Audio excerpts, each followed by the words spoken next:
Ushbu molga biz hozir egalari tomonidan multivit plus mineral, ya'ni vitaminlar, mineral moddalar, aminokislotalar birlashmasiga ega bo'lgan ushbu vitamindan olib kelishgan ekan. Inyeksiya qilib bering, ukol qilib bering deyishadi. Ilgari ham praktikalardan o'tib turadi.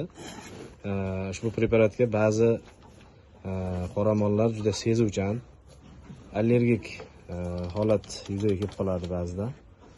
Hayvonda kuchli yo'tal, entikish, ko'z qovoq sohasida qizarishlar, ana shu holatda yo'tallar mana. Bu ushbu preparatni tarkibidagi qaysidir bir komponentga sezuvchanlik yuqoriligidan dalolat beradi.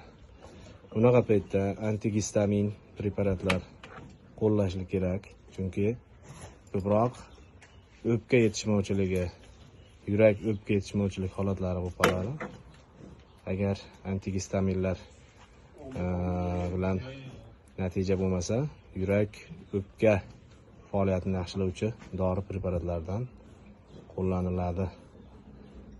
Shuning uchun dastlabki dozalarda kamroq qo'llash kerak, sababi shu allergik reaksiyalarni holati ham, kuchi ham nisbatan kamroq bo'ladi. Keyingilarida qo'shib borilaveradi.